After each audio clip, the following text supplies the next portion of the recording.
Hello hello Yes, sir. My Audible okay Yes, sir. So last class में बच्चे हम लोग जो डिजिटल मॉड्यूलेशन डीमॉड्यूलेशन हमने स्टार्ट किया था चैप्टर आपका मॉड्यूलेशन चैप्टर। तो हमने थोड़ा सा मॉड्यूलेशन के बारे में हमने बेसिक्स वगैरह देखा था तो एएसके वगैरह देख लेते हैं।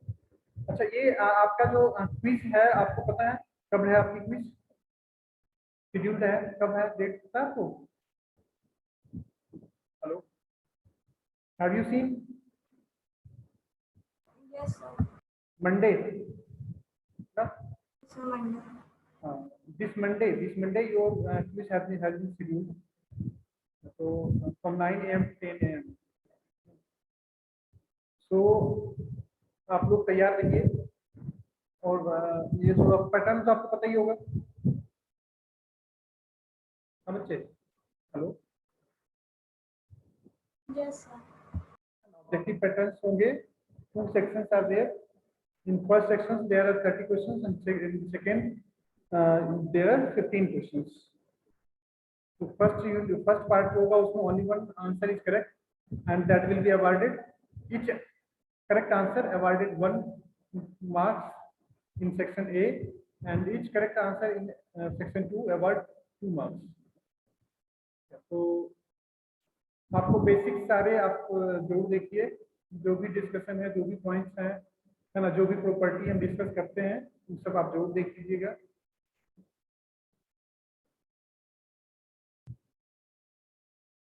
जैसे मान लेते हैं कुछ भी जो भी हमने पढ़ा है मान लीजिए ऑटो प्रोडक्शन फंक्शन के बारे में हमने आपको समझाया कुछ भी बेसिक उसकी या निक्विस्ट थोड़ा बहुत जो हमने पढ़ा फिर ऑटो कोरिलेशन फंक्शन फिर आपकी जो निक्विस्ट ये था NS0 ISI inter symbolic interference के बारे में हमने कुछ पढ़ा पावर स्पेक्ट्रल डेंसिटी हमने देखा तो आपको उसके बारे में जरूर देखना है। बेसिक्स तो आप देखिए थोड़ी बहुत न्यूमेरिकल में हम डालेंगे तो बट वो सिंपल न्यूमेरिकल चलेगा क्योंकि आज वहाँ time is the main factor. तो आपको मंडे के लिए प्रिपेयर रहिए और before Monday it may also happen that your first surprise test may be scheduled your surprise test may be scheduled before Monday also. तो आप लोग तैयार रहिए उसके लिए। बाकी क्विज के लिए ज़्यादा परेशान नहीं होना है आप बेसिक्स पे ज़्यादा फोकस रखिए कंसेप्ट पे ज़्यादा ध्यान दीजिए तो आपके क्विज जो है वो ठीक ठाक निकलेंगे। कंसेप्चुअल पार्ट जो ट्रांसफॉर्मेशन वगैरह है पूरे ट्रांसफॉर्म के जो पार्ट्स हैं वो भी आप थोड़ा सा देखिए क्योंकि वहाँ से हो सकते हैं जो कि आपकी यहाँ पे यूज हो रहा है पावर स्पेक्ट्रल डेंसिटी वगैरह में उसके यूज होंगे कुछ रिजल्ट्स होंगे वो भी आपको थोड़े देखने पड़ेंगे तो all will be used there. तो चलते हैं अपना आज का जो वर्क है उसके ऊपर। So this is your digital modulation and demodulation। तो जो मॉड्यूलेशन स्कीम है तो मोर और लेस कहता है कि जो एनालॉग मॉड्यूलेशन हमने देखा analogue modulation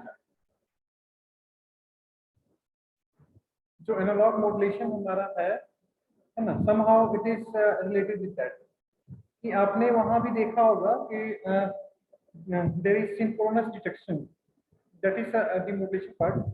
so modulation is simple ठीक है modulation is simple as that of the ASK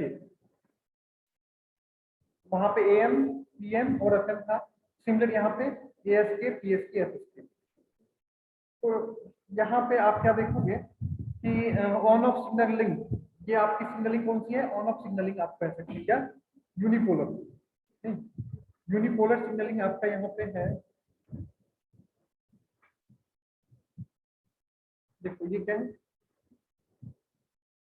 unipolar signalling में क्या है one is transmitted by if one is transmitted that means क्या ये पॉजिटिव एम्पलीट्यूड शो करेगा और if zero is transmitted then it is represented with zero one is represented by one and zero is represented by zero। so this is your carrier signal. First one is your carrier signal, the same carrier signal as we have used in analog communication, है ना. Analogue modulation में आप जो भी career use कर रहे थे the same career use किया गया. द डिफरेंस इज दैट कि वहां पे जो आपका मॉड्यूलेटेड वेवफॉर्म, ये बेसबैंड सिग्नल था या मॉड्यूलेटिंग वेवफॉर्म थे, वो वहां पे क्या था, एनालॉग नेचर का sinusoidal waveform we are using there. So the same sinusoidal signal is here also, but difference is that कि इसकी फ्रीक्वेंसी काफी ज्यादा है. ठीक है, the carrier frequency is in the form of megahertz and the signal frequency is in the kilohertz. That is the case of analog communication or analog modulation. यहाँ पे क्या है, carrier is same in the megahertz, but the modulated waveform और baseband signal जो है, baseband signal को ही modulated signal या message signal कहते हैं. The all name are same. So यहाँ पे देखो क्या है, baseband signal हमारा क्या है, digital form है, 10110001. This is in the form of digital. The bit pattern given है यहाँ पे, bit pattern given है, and on the base of bit pattern and the bit pattern हम लोग यहाँ यूज कर रहे हैं. तो यहाँ 1 यदि हम ट्रांसमिट कर रहे हैं तो देखो ये क्या, जो ये मैसेज सिग्नल है, ये carrier is modulated according to the message signal only. ठीक, ये मैसेज सिग्नल, यदि मैसेज सिग्नल में क्या 1 ट्रांसमिट हो रहा है and it is represented with amplitude, some amplitude is there, so the frequency is also the carrier frequency है, that will be present for this duration. जहाँ 1 present है तो this is present, for 1 the carrier is present. This is your क्या, this is modulated waveform. This is ये आपका क्या है, modulated waveform is this one. This is empty, and if empty is your message signal and cos omega ct is your carrier signal, then this is your empty cos omega ct. This is known as modulated waveform. This is known as modulated waveform. This is known as modulating waveform. Modulating waveform, baseband signal or message signal, all are same. So this message signal is modulated according to the message signal. Message signal, and this is on off signaling. So यहाँ objective में ये आपसे पूछा जा सकता है कि in ASK which modulation scheme, which coding scheme is used. So this is on off scheme is used. So presence of signal is represented by this modulated waveform. Absence of signal is represented as 0. That is, there is no any signal present here. For this duration, there is no any signal present. For this duration, there is no any signal present because it is the case when 0 is transmitted. So 0 is transmitted, that means what? ये आपका amplitude यहाँ पे 0 है. तो amplitude यदि 0 है, इसका मतलब जो कैरियर है, कैरियर अवेलेबल है at this instant, but there is no availability of the message signal. So this is 0. So this is 0. So this is the case of carrier ASK, amplitude shift change. ठीक है. और PSK में क्या होगा, phase shifting में क्या होगा, हम लोग पोलर यूज करते हैं, पोलर सिग्नल यूज करते हैं. ठीक है, तो पोलर सिग्नल में क्या होगा, 1 is transmitted by signal and 0 is transmitted by negative of that signal. ठीक है, तो उसमें पॉजिटिव और नेगेटिव दोनों सिग्नल शो होंगे. This is the case of polar signaling scheme.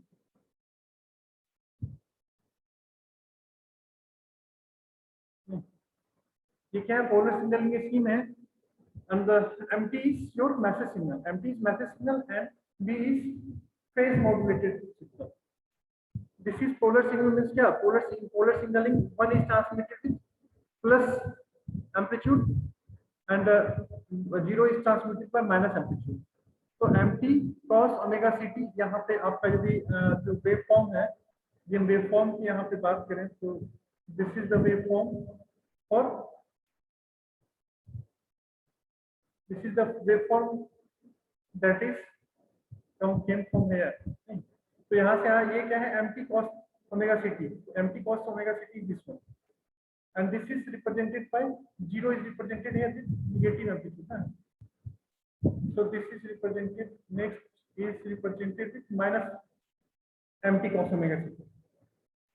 तो सिमिलर केस होगा, this is next bit is 1 and both the there are two consecutive ones there, so there is no change in phase. phase change होगा कहाँ पे, if there is any transition, जहाँ पे transition होगा phase change occurs. Here 1 to 0 there is transition, so there is phase change here. But if there the three consecutive zeros are there, so there is no any transition, कोई transition यहाँ पे नहीं है। तो ये क्या है, कंसेक्यूटिव है, यहाँ पे भी कोई हमें फेज में चेंज नहीं दिख रहा, so there is no any change in phase there. तो इसका मतलब क्या हो गया कि यदि 0 ट्रांसमिट होगा और 1 ट्रांसमिट होगा, कुछ भी ट्रांसमिट हो, but if there is no transition, so frequency is same, phase is same. Frequency जो है इसमें होगा वो हमेशा सेम होगा। The PSK है, फेज शिफ्टिंग है, तो only phase will be changed. Amplitude as well as frequency will be same for both, for the, ठीक है। यदि PSK है तो उसके लिए एम्पलीट्यूड और फ्रीक्वेंसी कांस्टेंट होगा। यदि फेज शिफ्टिंग है, ये फ्रीक्वेंसी शिफ्टिंग है, फ्रीक्वेंसी शिफ्ट होगा और फेज एंड एम्पलीट्यूड सेम होगा। एम्पलीट्यूड शिफ्टिंग है, उसका मतलब एम्पलीट्यूड चेंज होगा और frequency and phase will be same, ठीक है। तो रिमेनिंग टू टर्म्स होंगे, remaining two terms are same.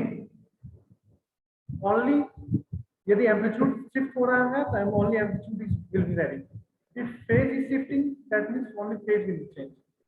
And if FSK is there, then only frequency will be changed. Other two parameters will be same. So यहाँ पे जहाँ पे transition होगा, the transition takes place at that point. Only the phase change will that only at that instant only. Phase मतलब ये transition जहां होगा 0 से 1, 1 से 0, तो only that portion there is change of phase takes place. यहाँ पे देखो, फिर यहाँ से क्या हो गया, 0 से 1 ट्रांजिशन हो रहा है, तो यहाँ पे आपका फेज चेंज हुआ 1 से 0, 1 से 0 जा रहा है, दैट मींस कि ये लोअर पोर्शन पे ये फेज चेंज हुआ। 0 से 1 आएगा तो अपर साइड पे, तो पॉजिटिव एम्पलीट्यूड है।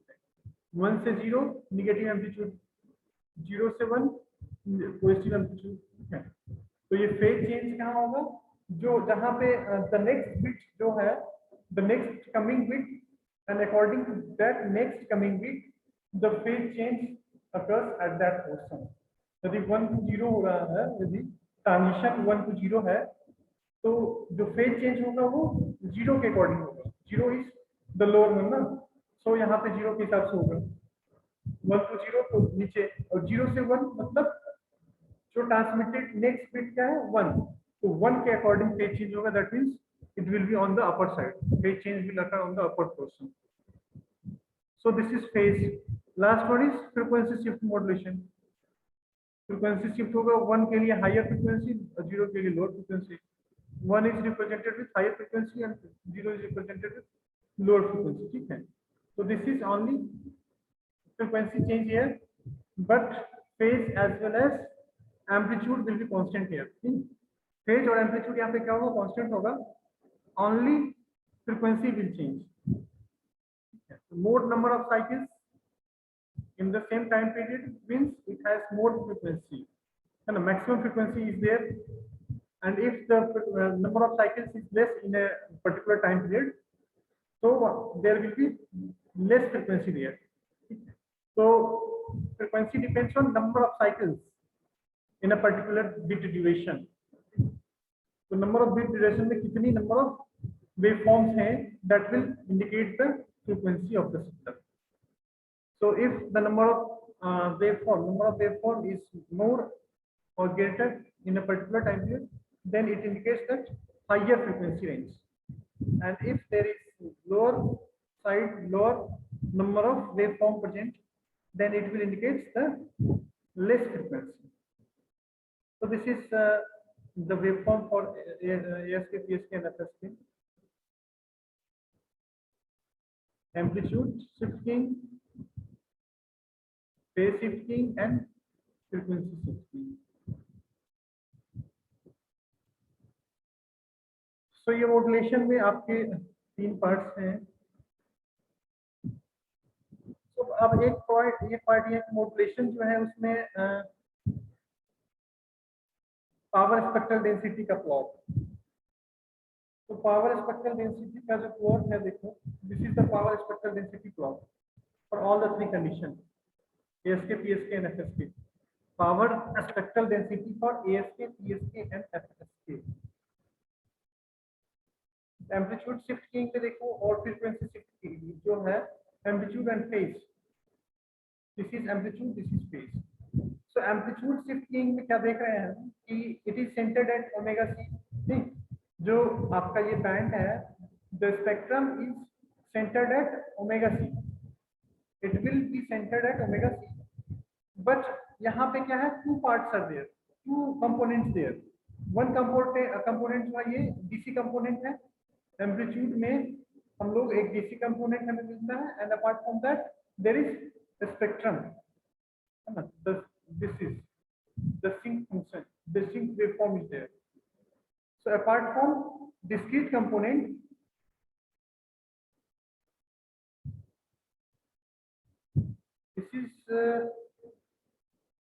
this is your discrete component. This is your discrete component which is centered at omega is equal to omega c. Okay, so at omega is equal to omega c, there is a discrete component present in amplitude shift key. So अब PSK जो है, this is second case, PSK is there. Here we can see there is also the same waveform, the same sinc function is there, which is centered at omega c, but the main point is that the DC component is absent there. The DC component यहाँ पे नहीं है, but in the first case we have seen there is DC component as the DC component present at omega is equal to omega c. यहाँ पे DC component is also available, and apart from DC component there is main spectrum is there, but in the case of PSK this only जो आपका wave form है sinc function that is only present. So point is, वो एक point यहाँ पे है कि जो ASK वेव फॉर्म है और PSK वेव फॉर्म, ठीक है, तो in the both wave form which one has higher power, power कहाँ पे ज्यादा जरूरत पड़ेगी, power consumption, if you want to transmit the amplitude shifted waveform and phase shifted waveform. So in both the case, which one of the following has higher power dissipation? Power dissipation किसमें ज्यादा होगा? In which case, first case or second case? In ASK or PSK, which one having higher power to transmit the data, transmit the waveform? And message signal को किस case में, in which of the following case takes much power? किसमें ज्यादा power की जरूरत पड़ेगी, बताओ। Hello,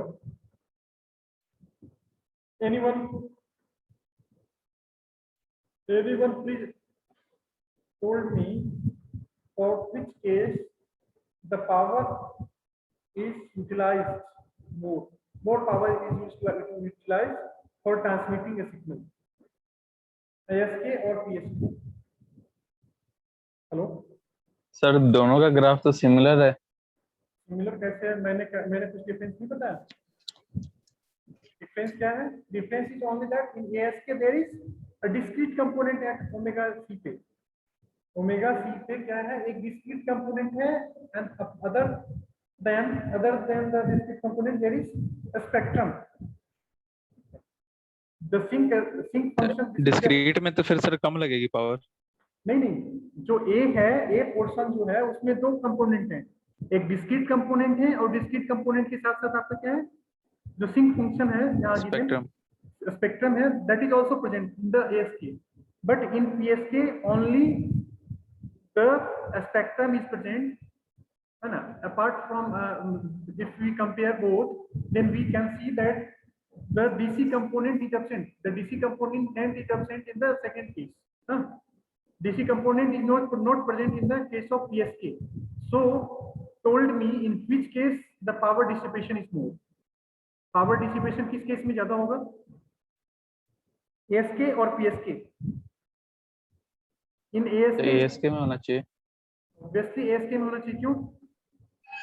इसमें सर एक तो डिस्क्रीट भी प्रेजेंट है एंड सर एक स्पेक्ट्रम भी प्रेजेंट है है ना। यदि हम एंड सर ट्रांसमिट नीचे करना वाले में चाहें, से बिल्कुल बिल्कुल, यदि हम ट्रांसमिट करना चाहें तो हमें दोनों को ट्रांसमिट करने पड़ेंगे, जो भी यस स्पेक्ट्रम सर है तो दोनों को ट्रांसमिट करना पड़ेगा। तो क्या है, पावर हमें ज्यादा उसमें यूज करना पड़ेगा, ज्यादा हमें पावर की सप्लाई की जरूरत पड़ेगी। जैसा कि हम आप देखे होंगे एम्पलीट्यूड मॉड्यूलेशन वाले केस में, एम्पलीट्यूड मॉड्यूलेशन में और फ्रीक्वेंसी मॉड्यूलेशन, एम्पलीट्यूड मॉड्यूलेशन में भी हम देखते थे, यदि आपको कुछ याद हो तो वहां भी एक डिस्क्रीट कंपोनेंट होता था, डिस्क्रीट कंपोनेंट था, और apart from discrete component there is main waveform there, और एफएसके में only spectrum is there, only sinc function is there, there is no discrete component. तो डिस्क्रीट कंपोनेंट नहीं होने की वजह से इसमें क्या हो गया, power less consumption, and in the first case there is more consumption of power across। तो यहाँ से आपके ऑब्जेक्टिव पॉइंट्स बन सकते हैं, ठीक है, कि इन विच ऑफ द मतलब दोनों आपको यहाँ एएसके पीएसके एफएसके देंगे और उसमें से आपसे पूछा जाएगा लिस्ट पावर जो है किसमें होगा। ये तो चलो एएसके पीएसके के लिए हमें देखना। अब यदि एफएसके की भी हम बात करें तो एफएसके में क्या देख रहे हैं, देयर टू स्पेक्ट्रम देयर। तो यहाँ पे एक पॉइंट है पावर और दूसरा पॉइंट है फ्रीक्वेंसी, ठीक, bandwidth. So in which case bandwidth is maximum and which case power is maximum? तो पावर के लिए और इसके जो फ्रीक्वेंसी बैंडविड्थ है उस दोनों केस में दोनों there are two measuring parameters and you have three options, ASK, PSK and FSK। So power की यदि हम बात करें तो मिनिमम पावर कहाँ पे होगी, एफएसके FSK सर में क्या मिनिमम सर उसमें होगा पीएसके में होगा मिनिमम है ना, PSK having minimum power utilization, ठीक है, yes sir then ASK and then FSK। FSK में दो FSK कंपोनेंट्स हैं तो वहां पे क्या होगा, पावर कंजम्पशन ज्यादा होगा। लेकिन बैंडविड्थ की यदि हम बात करें, if we talk about bandwidth, so in which case you may see that bandwidth is maximum and which case it is constant. Maximum किसमें होगा पहले तो ये बता दीजिए, मैक्सिमम बैंडविड्थ कितनी होगा, जो FSK है, एफएसके में sir obviously FSK, because you can see from the graph there are two lobes here, na, two lobes present in the graph, a spectrum having two lobes, that means here the two frequencies present, omega c naught and omega c naught c1। क्योंकि हमने क्या देखा था last की जो हमारा modulation था, तो in that modulation there are two frequency there and the two frequency there, one frequency is represented with omega c naught, नहीं, जो लोअर फ्रीक्वेंसी है उसको मान लेते हैं यदि ओमेगा सी नॉट, अपर फ्रीक्वेंसी को मान लेते हैं omega C one. So there are two frequencies there, one is omega C one and another is omega सी।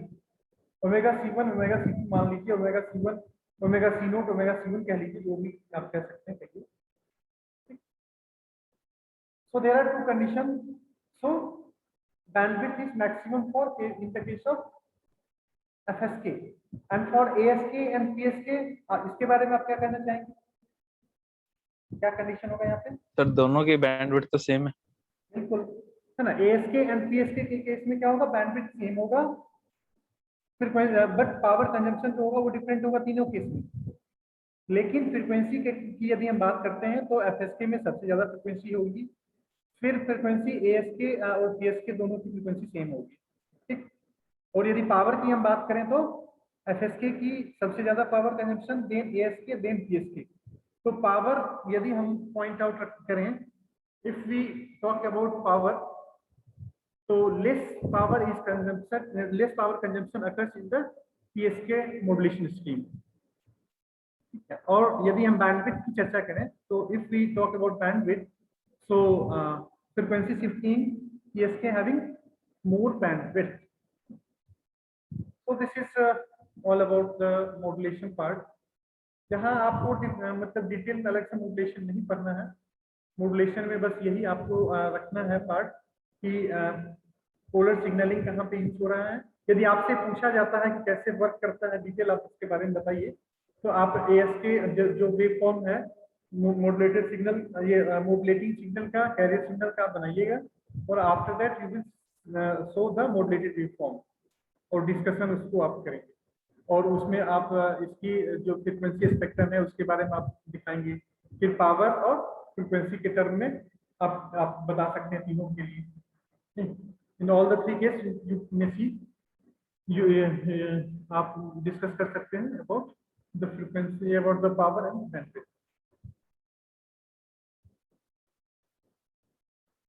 तो स्पेक्ट्रम ड्रॉ कर दीजिए, स्पेक्ट्रम ड्रॉ करने के बाद आप दिखाइएगा।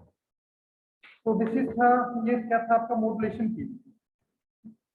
तो इस चैप्टर में जो हमें ये करना है ASK, PSK, FSK, इसकी हमें मॉड्यूलेशन और डीमॉड्यूलेशन हमें पढ़नी है, ठीक है।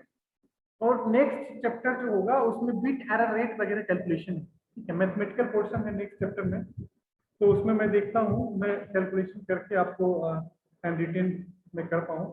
Actually due to lack of time हम ज़्यादा एफर्ट नहीं कर पा रहे हैं, ना टाइम हमें मिल नहीं रहा कि हम एक्स्ट्रा आपको कुछ कर पाएँ। जो आपके सिलेबस में है बस वही करवा पा रहे हैं, एक्स्ट्रा के लिए टाइम निकल नहीं रहा। बट फिर भी हम कोशिश करेंगे कि आपको हम कुछ एक्स्ट्रा जो है हैंड रिटेन हम कुछ अलग से करके आपको मैं प्रोवाइड करूँ। बाकी जो सिलेबस में है वो तो हम कभी कर ही रहे हैं। मुझे ये था कि मैं कुछ क्वेश्चंस वगैरह सॉल्व करूँ फिर आपको मैं भेजूँ। अच्छा ये बताइए बच्चे, आपके पास ये जो प्रीवियस ईयर के पेपर्स हैं आपके डिजिटल कम्युनिकेशन के, आप लोगों के पास अवेलेबल है किसी के पास डिजिटल कम्युनिकेशन के paper? If you have AKTU paper, यदि आपके पास है नहीं किसी के पास, या आप लोग चेक कीजिए, सर्च करिए, यदि वो मिले तो हमें दीजिए, है ना।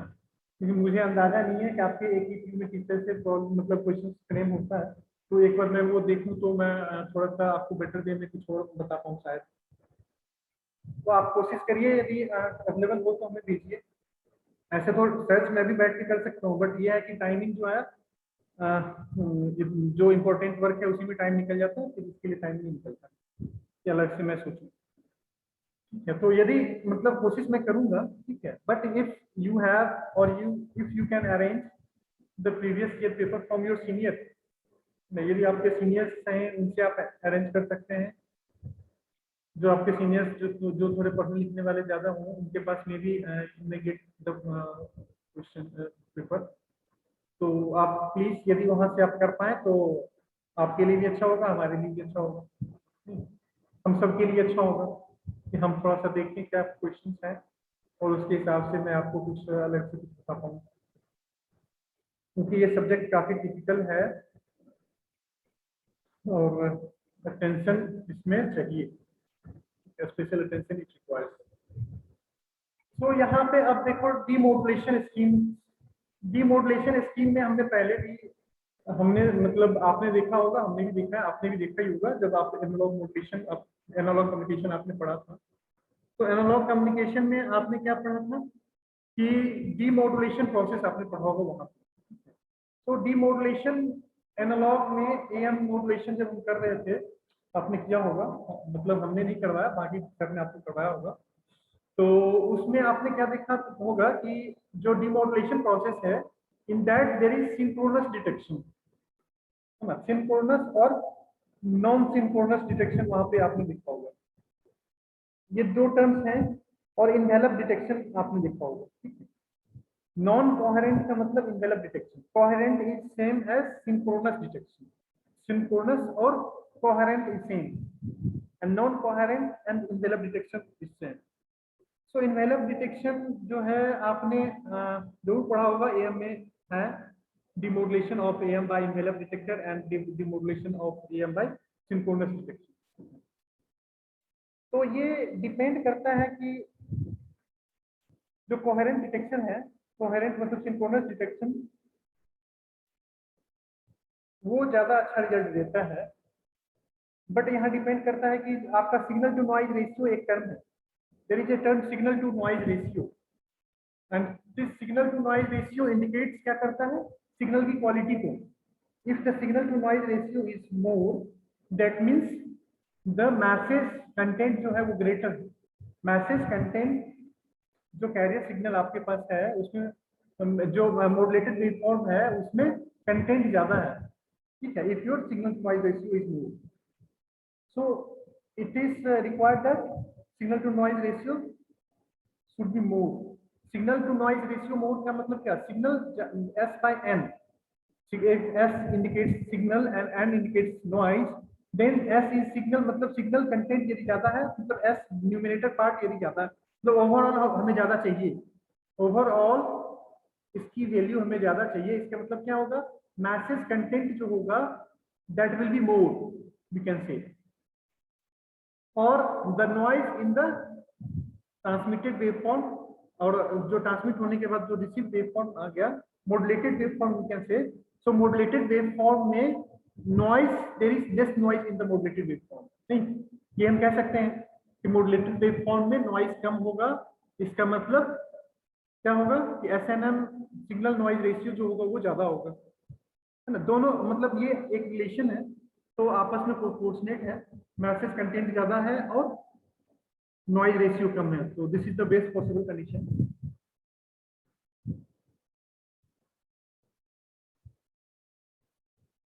तो सिंक्रोनस डिटेक्टर कहता है कि ये अच्छा परफॉर्म करेगा जब signal to noise ratio low है. ठीक है, जब less signal to noise ratio आता है तो हमें क्या चाहिए कि एफिशिएंट चाहिए. आपका जो डिमोडुलेशन टेक्निक हो वो एफिशिएंट होनी चाहिए. तो एफिशिएंट डिमोडुलेशन टेक्निक्स, तो अच्छा ये एक पॉइंट यहाँ पे वर्ड जो टर्मिनोलॉजी था वो coherent detection and non coherent detection.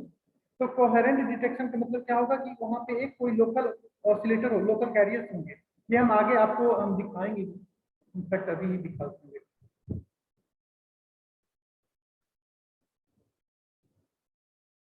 सो देखो यहाँ क्या है, there is cos omega C nought. This is coherent detection, this is the condition for coherent detection. तो इसमें हम क्या देख रहे हैं, एक यहाँ पे जो कैरियर हम यहाँ कंसीडर कर रहे हैं ये लोकल कैरियर कहते हैं. लोकली जनरेटेड कैरियर है यहाँ पे, जो कैरियर जनरेट हो रही है, तो उसकी जो फेज होंगी, ये जो फेज होगा that will be in phase with the carrier used at the transmitter end. Transmitter side पे जो हमने कैरियर यूज किया था ड्यूरिंग मॉड्यूलेशन, तो वहां जो फेज होगा कैरियर का, और ये जो कैरियर फेज होगा that will be in phase. In phase मतलब having same phase. In phase का मतलब क्या होगा, फेज दोनों की सेम होंगी. So phase locked with the carrier at the transmitter side. तो मतलब दोनों के जो फेज होंगे दैट विल बी कांस्टेंट. नहीं, the phase of the carrier considered here, this is locally generated carrier, and the phase of the carrier signal used for the modulation at the transmitter side. So both, if both are same, then it is called as coherent detection. ठीक है, उस condition में coherent detection करेंगे. But non coherent detection में क्या होगा, जो locally generated career होगा और जो ट्रांसमीटर साइड पे जो कैरियर्स होंगे उसके फेज डिफरेंट होंगे. फेज क्या होंगे, वो डिफरेंट होंगे, तो वो नॉन कोहेरेंट डिटेक्शन कहलाएगा. फ्रीक्वेंसी यदि सेम तो दैट विल बी कोहेरेंट.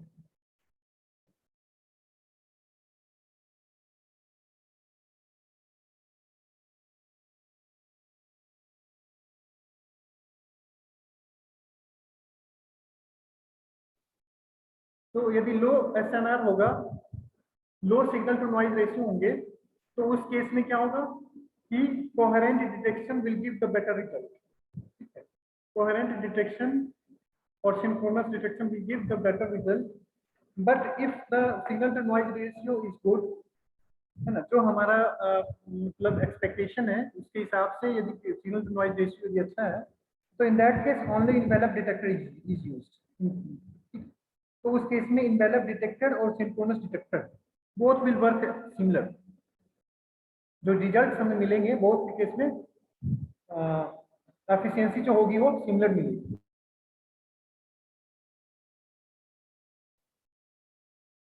तो हम वहां पे सिंक्रोनस डिटेक्टर पे नहीं जाएंगे, इनवेलप डिटेक्टर ही यूज करेंगे एट दैट टाइम. क्यों? क्योंकि इनवेलप डिटेक्टर जो है वो सिंपल है. इनवेलप डिटेक्टर केस जो होंगे वो similar. Envelope detector is simple than that of the synchronous detector. So first case is the for envelope detector and second is case for synchronous detector.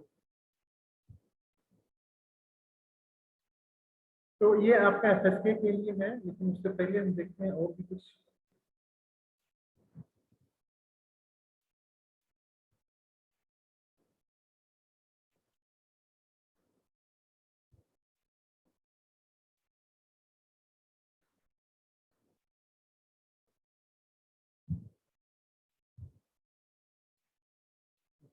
तो ask के case में क्या हमने देखा कि यदि signal to noise ratio is less है तो वहां पे कोहेरेंट डिटेक्शन यूज कर सकते हैं। If signal to noise ratio is good, if the signal content in the modulated waveform is good, then both the detector that may envelope detector or synchronous detector both are same. So वहां पे coherent detection use नहीं करते क्योंकि simplicity ये जो है वो envelope detection की ज्यादा है। तो सिंक्रोनस डिटेक्शन कितना यूज करेंगे पीएसके में? हम बोल दी जो फेज शिफ्ट कीइंग होगा वहां पे हम लोग यूज करेंगे उसका पीएसके।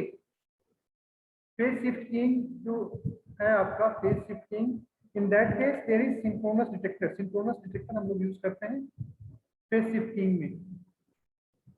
तो फेज शिफ्ट कीइंग में 1 is transmitted by a pulse a cos omega ct and 0 is transmitted by pulse minus a cos omega ct, जो कि आपने मॉड्यूलेशन में हमने देखा था, नहीं यहाँ पे हमने देखा था 1 is transmitted with a cos omega ct, otherwise 0 is transmitted with minus cos omega ct.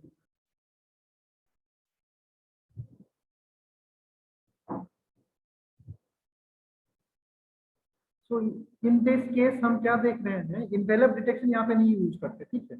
Envelope detection का मतलब क्या, इन्वेलप का क्या मतलब होगा, जो मैसेज सिग्नल है that will give as envelope detector, तो इसकी बाउंड्री होगी, ठीक है, जो इसकी बाउंड्री होती है दैट विल एक्सेस इन्वेलप। तो इन्वेलप डिटेक्टर में क्या है कि a signal envelope is equivalent to its outline. जो ये आउटलाइन आपका सिग्नल का है, ये आउटलाइन जो भी है, this outline acts as envelope, ठीक है, यही इन्वेलप का काम करेगा।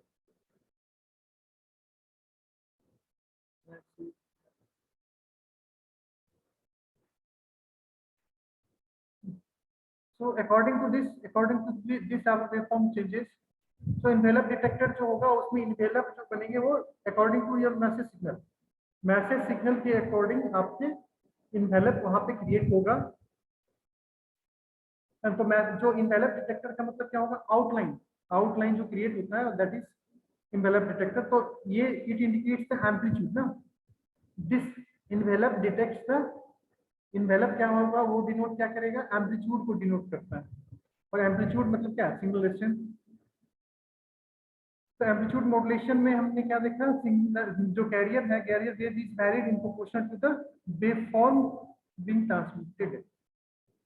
तो ठीक है, वहां पे मॉड्यूलेशन की जो बात होगी उसमें मैसेज सिग्नल के अकॉर्डिंग जो कैरियर वेव है वो वैरी करता है, जो कि इन all the case this is the signal, ठीक है। तो इन्वेलप डिटेक्टर मतलब क्या होगा, तो इन्वेलप हमारा क्रिएट होगा that will be according to the outline of the modulated waveform simply.